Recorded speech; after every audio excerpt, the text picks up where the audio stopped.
نحمده ونصلي على رسوله الكريم اما بعد بسم الله الرحمن الرحيم اللهم صل على محمد وعلى آل محمد كما صليت على إبراهيم وعلى آل إبراهيم إنك حميد مجيد اللهم بارك على محمد وعلى آل محمد كما باركت على إبراهيم وعلى آل إبراهيم إنك حميد مجيد عن ابی مسعود الانصاری رضی اللہ تعالی عنہ قال قال رسول اللہ صلی اللہ علیہ وسلم من دل علی خیر فلہ مثل اجر فاعلہ او کما قال علیہ الصلوۃ والسلام۔ یہ ایک حدیث ہے، اس میں حضرت ابو مسعود انصاری رضی اللہ عنہ سے روایت ہے کہ رسول اللہ صلی اللہ علیہ وسلم نے فرمایا من دل علی خیر فلہ مثل اجر فاعلہ، کہ جو کوئی بھی بندہ کسی دوسرے کو اچھائی کی دعوت دیتا ہے، نیکی کی طرف بلاتا ہے، یا اگر کسی بھی نیکی کی ترغیب دیتا ہے، دعویٰ کرتا ہے کسی اچھائی کے لیے کسی دوسرے کو، تو وہ دوسرا والا بندہ اگر اسے اس کی بات سمجھ آ گئی، اس کے دل میں اللہ نے بات ڈال دی اور وہ نیکی پہ آ گیا اور نیکی کرنے لگا، تو جب تک وہ بندہ نیکی کرتا رہے گا تو اس دعوت دینے والے بندے کو اس کا اجر ملتا رہے گا اسی کے برابر۔ فلہ مثل اجر فاعلہ، کام کرنے والے کو، اگر میں نے کسی کو نماز کے لیے کہا کہ یار نماز پڑھ لو، اور وہ بندہ نماز پڑھنا شروع ہو گیا، اب جس بندے نے دعوت دی ہے کسی دوسرے کو کہ نماز پڑھ لے، اگرچہ اس نے تو ایک دفعہ صرف کہا، لیکن اب جب تک زندگی بھر وہ بندہ نماز پڑھتا رہا، نماز کی پابندی شروع ہو گیا، تو اس دعوت دینے والے کو بھی اس کے برابر ہی اجر ملتا رہے گا اس نماز پڑھنے کے والے کے۔ تو یہ جو دعویٰ اور تبلیغ کا جو ایک کانسیپٹ ہے، جسے کہا جاتا ہے دعوت الی الخیر اور امر بالمعروف و نہی عن المنکر، یعنی اچھائی کی دعوت دینا، اچھائی کی طرف بلانا، نیکی کرنے کی طرف ترغیب کرنا، لوگوں کو انوائٹ کرنا نیکی کرنے پر، اور برائی سے روکنا، لوگوں کو برے کاموں پر تنبیہ کرنا، انہیں ڈرانا یا اس سے بچ جانے کا اور دور رہنے کی ترغیب دینا برائیوں سے لوگوں کو۔ تو اس کانسیپٹ کے بارے میں یہ حدیث بہت ہی جامع اور کمپلیٹ ملتی ہے کہ اس کی اتنی فضیلت ہے، کیونکہ یہ دراصل انبیاء کرام علیہ الصلوۃ والسلام کا عمل ہے، اور وہ ظاہر ہے وہ تمام کے تمام جو سم 125,000 کے قریب انبیاء علیہ السلام اللہ سبحانہ و تعالیٰ نے اس دنیا میں بھیجے، ان سب کا جو اصل مقصد تھا وہ یہی تھا کہ بندوں کو نیکی اور بھلائی کی دعوت دیں، پسندیدہ اعمال، اخلاق اور ہر طرح کے جو اعمال خیر ہیں ان کی طرف رہنمائی کریں لوگوں کو، اور ہر قسم کی جو برائیاں ہیں، منہیات جسے شریعت کی اصطلاح میں کہا جاتا ہے، اس سے روکیں، اس سے لوگوں کو ڈرائیں، اس سے دور رہنے کے لیے کوشش کریں، لوگوں کو اس طرح کے غلط کاموں سے بچانے کی کوشش کریں، تاکہ دنیا اور آخرت میں وہ اللہ کی رحمت اور رضا کے مستحق ہو جائیں دوسرے لوگ بھی۔ تو یہ وہ دعوت کا کام ہے جو انبیاء کا کام ہے اصل میں،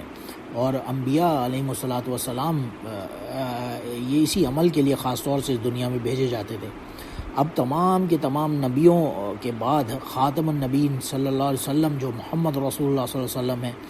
وہ آخری نبی تھے جو پیدا ہوئے اس دنیا میں،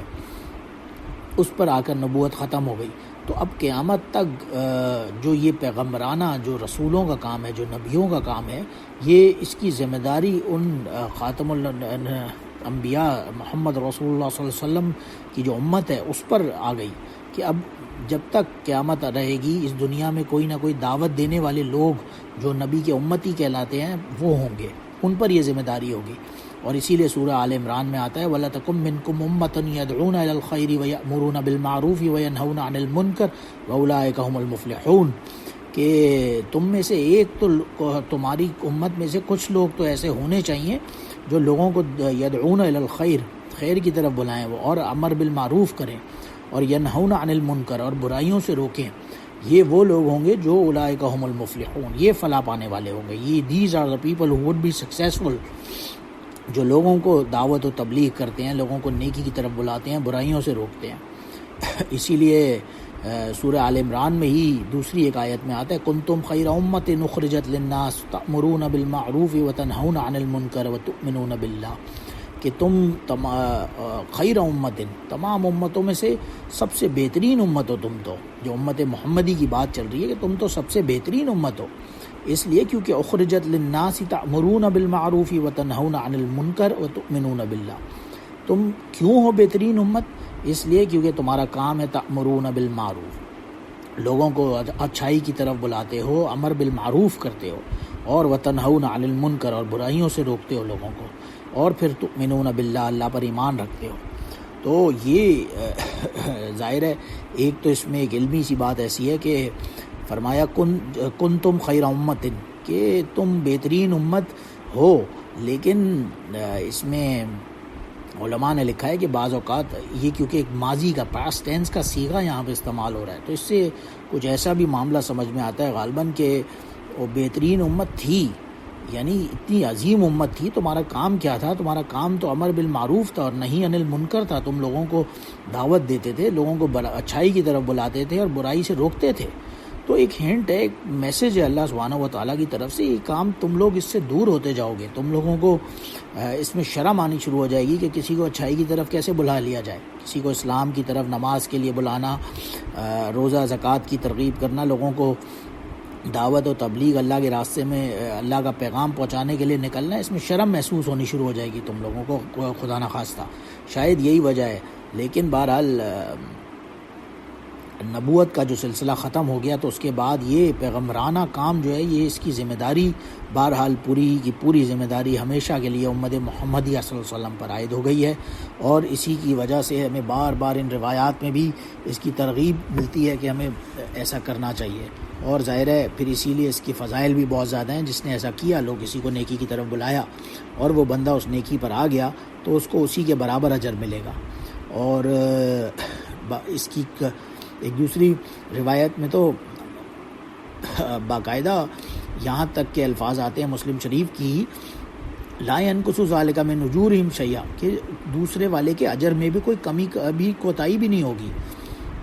لیکن اس کے ساتھ ساتھ آگے یہ بھی آتا ہے اس روایت میں، من دعا الى الضلال كان عليه من الاسم مثل آثم من تبع لا ينقص ذلك من اسامه، کہ اگر اس کے برعکس، اس کے کانٹری، کوئی بندہ کسی دوسرے کو برائی کی طرف نہ دعوت دیتا ہے، چلو یار ڈانس پارٹی پہ چلتے ہیں، چلو یار بار چلتے ہیں، کلب چلتے ہیں، پارٹی پہ میوزک ہے، حرام کام ہو رہے ہیں، لیکن اس کی طرف دعوت دینے والے داعیہ جسے کہا جاتا ہے، اس کی طرف لے جانے والے جو لوگ ہیں ان کو اس برائی کرنے والے کے جتنا ہی اجر ملے گا. اگر کسی بندے کی برائی کی طرف دعوت دی تو جو کرنے والا ہے، جس نے برائی کی، جس نے دعوت دی، دونوں کو ایک برابر اجر گناہ کا ملے گا. ایون دو جس نے کہا تھا چلتے ہیں اور خود اینڈ ٹائم پہ وہ نہیں بھی گیا، لیکن اس کے کہنے پر کسی نے برائی میں کوئی پڑ گیا تو گویا اس نے ایک شیطان کے ایجنٹ کا کام کیا اور اسی کا وہ لشکری سارٹ آف ثابت ہوا. تو اس وجہ سے اس کو بھی اتنا ہی گناہ ملے گا جتنا کہ اس برائی میں پڑ جانے والے بندے نے، جس نے گناہ کیا، اس کو ملے گا. اور اسی لیے ایک روایت میں آتا ہے کہ اللہ تعالیٰ جو ہے وہ تمہارے ہاتھ پر اور تمہارے ذریعے کسی ایک آدمی کو ہدایت دے دے تو تمہاری لیے ساری کائنات سے بہتر ہے. جس پر آفتاب سورج طلوع اور غروب ہوتا ہے، اس تک تمام کی تمام کائنات سے یہ بہتر ہے کہ تم کسی کو اچھائی کی دعوت دو. خیر لک مما طلعت علیہ الشمس وغربت، پوری کی پوری ایک بندہ کسی کے کہنے پہ، اچھائی کی دعوت دینے پہ اگر اسلام کی طرف آ گیا، نیکی کی طرف آ گیا، تو وہ گویا کہ پورے دنیا آسمانوں میں جہاں جہاں تک سورج کی روشنی پہنچتی ہے، وہ اس تمام کے تمام مل جانے سے بھی بہتر یہ ہے کہ کسی کی دعوت دے اور کوئی بندہ نیکی کی دوسروں کو ترغیب کرے، انوائٹ کرے ٹورڈز امر بالمعروف. اس کی بہت ہی بڑی ظاہر فضیلت ہے. اور ایک روایت میں تو یہاں تک آتا ہے والذی نفسی بیدہ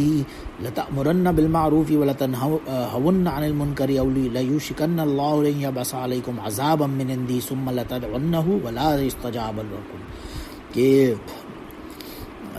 اللہ کی قسم کھا کر نبی کریم صلی اللہ علیہ وسلم نے فرمایا والذی نفسی بیدہ، جس کے قبضے میں میری جان ہے، اگر ضرور تم دعوت دو لوگوں کو امر بالمعروف کی طرف اور روکو لوگوں کو نہی عن المنکر کرو، لیکن اگر جو ایسا نہیں کرنے والے لوگ ہوں گے تو پھر ممکن ہے کہ اللہ ایک عذاب بھیجے ان لوگوں پر اور پھر وہ دعائیں کریں گے، ان کی دعائیں قبول نہیں ہوں گی. یعنی جب یہ دعوت و تبلیغ، نیکی کی طرف بلانا دوسروں کو اور برائی سے روکنا بند ہو جائے گا تو گویا کہ ان کی دعائیں قبول ہونا بھی بند ہو جائیں گی. ظاہر ہے غور کریں، اگر ہم لاجکلی یا بالکل ارریشنل طریقے سے سوچیں تو اس امت کے اندر hundreds and hundreds of years سے طرح طرح کے فتنے عذاب مبتلا ہیں، یعنی امت میجورٹی میں ہونے کے باوجود اتنی ویک سے ویک تر ہوتی جا رہی ہے، اور باوجود اس کے کہ یہاں پہ ہمیں اتنے سارے خیار، صلحاء، نیک، اللہ والے، صادقین، صالحین ملتے ہیں جو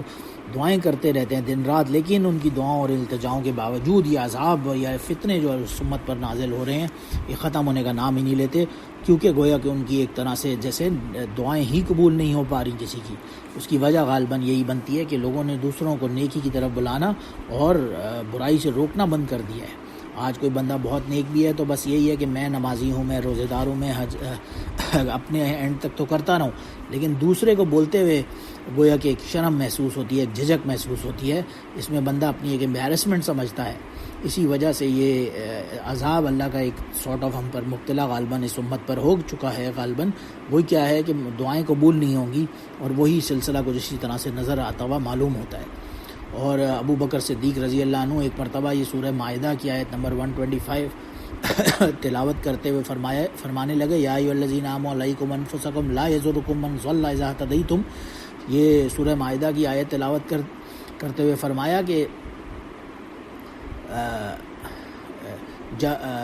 جب لوگوں کا یہ حال، رسول اللہ صلی اللہ علیہ وسلم فرمایا کرتے تھے کہ جب لوگوں کا یہ حال ہوگا کہ وہ شریعت کے خلاف کام ہوتے ہوئے دیکھیں گے اور ان کی ان کے اوپر تغیر اور اصلاح کی کچھ فکر بھی کرنے کی کوئی انہیں توفیق نہیں ہوگی، تو قریب خطرہ ہے کہ اللہ تعالیٰ کی طرف سے ان پر عذاب آ جائے۔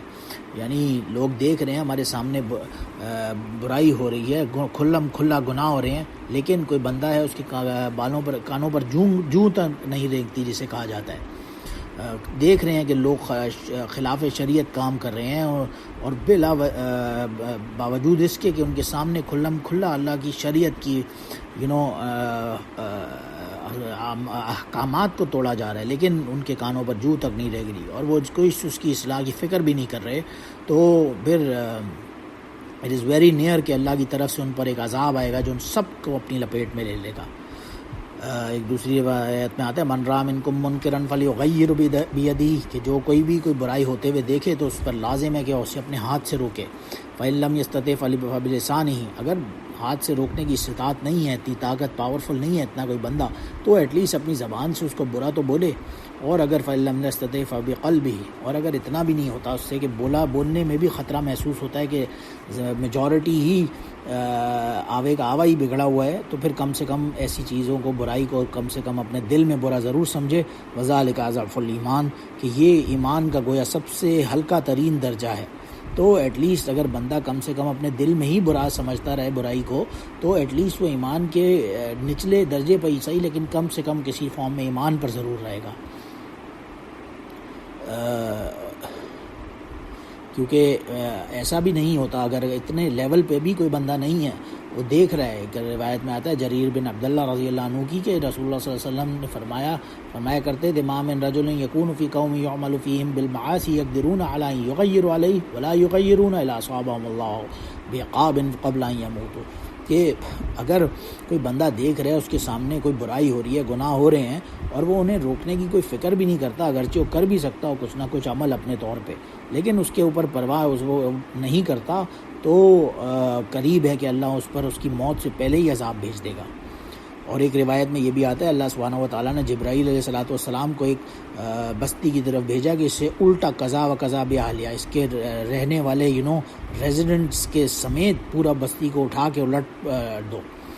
جبرائیل علیہ السلام نے فرمایا، عرض کیا، یا ربی ان فیہم عبدک فلانا لم یعصک طرفۃ عین، کہ ایک بندہ ہے اس بستی کے اندر جس نے تو آنکھ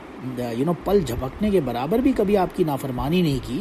تو پوری بستی کو لٹ دوں؟ رب نے فرمایا، اللہ تعالیٰ نے، اقلبها علیہ وعلیہم فإن وجہہ لم یتمعر فی الساعۃ قط، کہ ہاں اس پوری بستی کو، اس بندے کو اس کے سمیت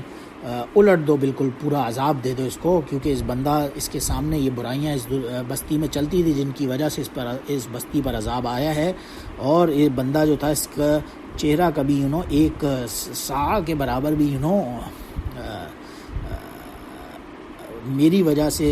متغیر نہیں ہوا، یعنی اس بندے کو پرواہ نہیں تھی، اپنا تو بہت نیک ہے، بالکل 24/7 میری عبادت میں فرمانبرداری میں لگا ہوا ہے. ایک ایسا بندہ تھا جو اپنی ذاتی زندگی کے لحاظ سے تو اللہ کا پورا فرمانبردار تھا, کبھی معصیت کی سرزد نہیں ہوئی, مگر دوسروں کی طرف اس کا حال یہ تھا کہ دوسری پوری بستی کو دیکھ رہا ہے, فسق و فجور میں, برائیوں میں, گناہوں کی لعنتوں میں ملوث ہیں, اور اس بندے پر کوئی اس کا چہرہ متغیر نہیں ہوتا تھا, اس سے پریشانی نہیں ہوتی. اس بات پہ اللہ نے پوری بستی سمیت اس بندے کو بھی الٹا دینے کا اس بستی سمیت آرڈر فرما دیا جبرائیل علیہ السلام کو. تو اس کی بہت ہی ظاہر ہے, اس سے ڈرنا چاہیے. اللہ کی اس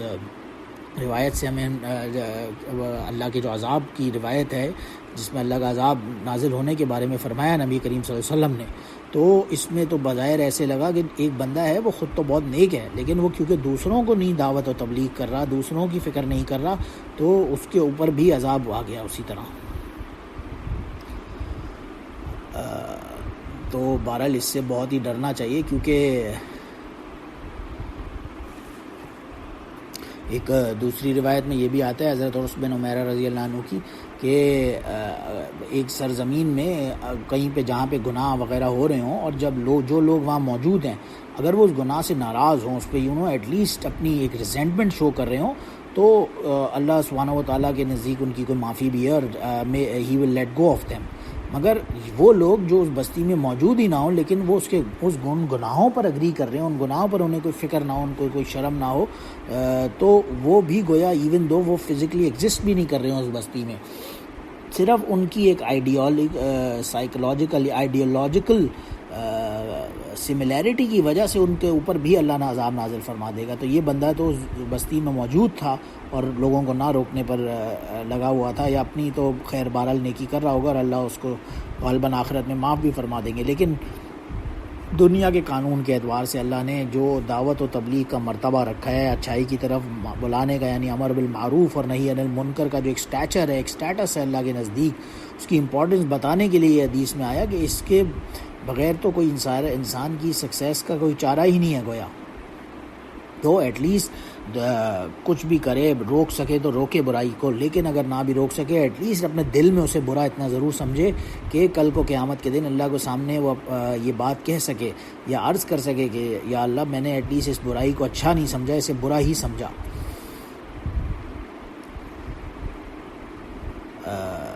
تو بہرحال اور ایک دوسری روایت میں حضرت نعمان بن بشیر رضی اللہ عنہ کی یہ بھی پتہ چلتا ہے کہ ان لوگوں کے بارے میں آتا ہے جو اللہ کی حدود اور اس کے احکامات کے بارے میں مداحنت یعنی سہل انگاری اور ڈھیلے پن سے کام لیتے ہیں, اور لوگوں کو دوسروں کو روک ٹوک نہیں کرتے, یعنی خود تو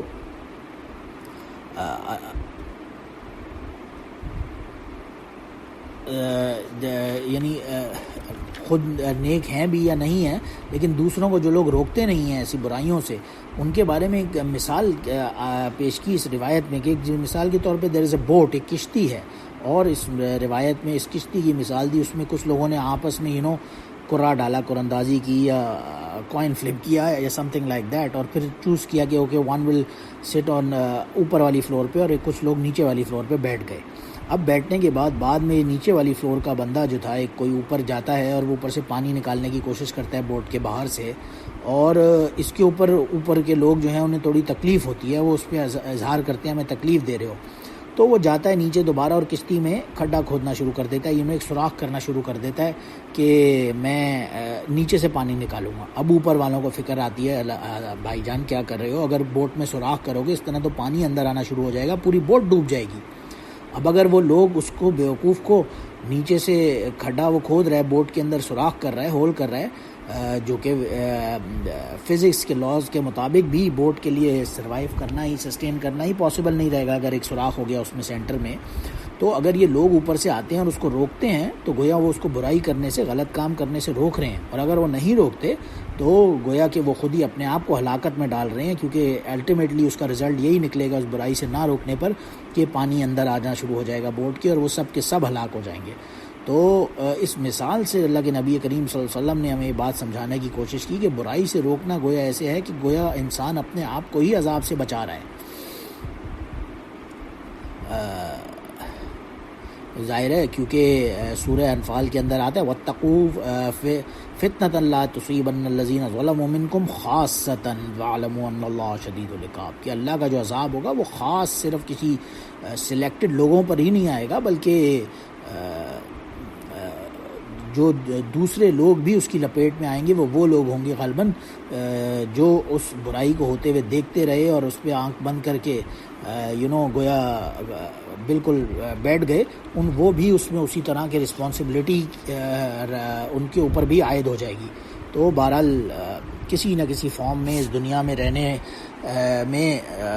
نجات کا جو راستہ ہے وہ اللہ نے یہی سمجھایا بہرحال کہ کسی نہ کسی فارم میں لوگوں کو دعوت و تبلیغ کے کام میں جڑا جائے، لوگوں کو اچھائی کی دعوت دی جائے، برائی سے روکا جائے، یعنی جسے قرآن اور شریعت کی اصطلاح میں امر بالمعروف اور نہی عن المنکر کہا گیا، کہ کسی نہ کسی فارم میں، چاہے وہ چھوٹے سے چھوٹے درجے پر، اپنے گھر میں انسان اپنے گھر میں بیوی بچوں وغیرہ پہ، فیملی کے اوپر ہی اچھائی کی طرف انہیں ترغیب دیتا رہے۔ کوئی برے کام کرتے ہیں تو انہیں اپنے اہل و عیال کو روکے اس سے، پھر گلی میں، محلے میں، محلے کے علاوہ براڈر ٹرم میں، سٹی میں، شہر میں،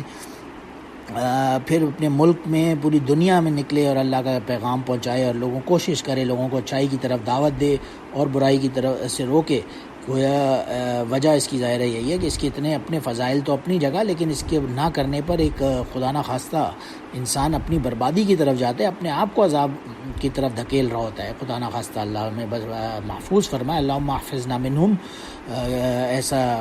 عمل نہ کرنے والوں میں نہ شامل فرمائے، کیونکہ سورہ عصر کے اندر جیسے آتا ہے والعصر ان الانسان لفی خسر، تمام کے تمام جو انسان ہیں وہ خسارے میں ہیں، الا الذین آمنوا وعملوا الصالحات وتواصوا بالحق وتواصوا بالصبر، کہ صرف وہ لوگ جو ایمان لائیں گے، مسلمان ہوں گے، اور پھر ساتھ ساتھ اس کے نیک عمل تو کریں گے ہی، لیکن تواصی بالحق بھی کریں گے، اللہ کے راستے پہ بلائیں گے، لوگوں کو حق بات کی دعوت دیں گے، تبلیغ کریں گے، اور اس پر پھر ظاہر ہے مشکلیں پریشانیاں آئیں گی، لوگ ناراض ہوں گے، لوگ بدظن، لوگ برا کہیں گے، سمجھیں گے، بولیں گے، اور اس میں بہت ساری رکاوٹیں بھی آئیں گی، تو اس پہ پھر صبر بھی اختیار کرے۔ یعنی کہیں ہم جا رہے ہوں، مثال کے طور پہ خدا نہ خواستہ دیکھتے ہیں کہیں کوئی کار ایکسیڈنٹ ہو گیا میجر، تو پہلی بات جو بندے کے دماغ میں آتی ہے، بھائی یہاں کوئی بچا کہ سب کے سب ہلاک ہو گئے، یعنی میجر کار کریش ہو گئی، ٹوٹل ہو گئی، تو جو کار کے جو پیسنجرز تھے ان میں سے کوئی بچا بھی یا سب کے سب ہلاک ہو گئے؟ تو اسی لیے فرمایا ان الانسان لفی خسر، کہ سب کے سب ہلاک ہو گئے، صرف بچا کون؟ الا الذین آمنوا وعملوا الصالحات وتواصوا بالحق وتواصوا بالصبر، جس نے 4 کام کیے صرف وہ اللہ کے نزدیک بچا، اور ظاہر ہے اس میں سب سے پہلی بات تو مسلمان ایمان ہونا، پھر نیک اعمال کرنا، نماز، روزہ، حج، زکوٰۃ ایٹسیٹرا جو فرائض ہیں اس کی پابندی کرنا، اور پھر حق بات کی دوسروں کو دعوت دینا، اور اس پہ کوئی تکلیفیں آ بھی جائیں تو اس پہ صبر کرنا۔ یہ وہ لوگ ہوں گے جو کرنے والے، یہ وہ کامیابوں لوگوں کی نشانی اللہ سبحانہ و تعالیٰ نے سورہ عصر کے اندر فرمائی۔ امام شافعی رحمہ اللہ فرماتے ہیں کہ اگر اللہ سبحانہ و تعالیٰ پورے قرآن میں کچھ اور نازل نہ فرماتے، صرف ایک یہ صورت بھی نازل فرما دیتے، تو یہ اپنے عنوان کے اعتبار سے، اپنے میسج کے اعتبار سے سب سے جامع ترین صورت ہے۔ اس میں تمام جو سکسیسفل انسان کی زندگی میں ہونے کا جو معیار ہے، جو سٹینڈرڈ ہے، وہ بالکل کلیئرٹی کے ساتھ ڈیلیور ہو گیا۔ وہ میسج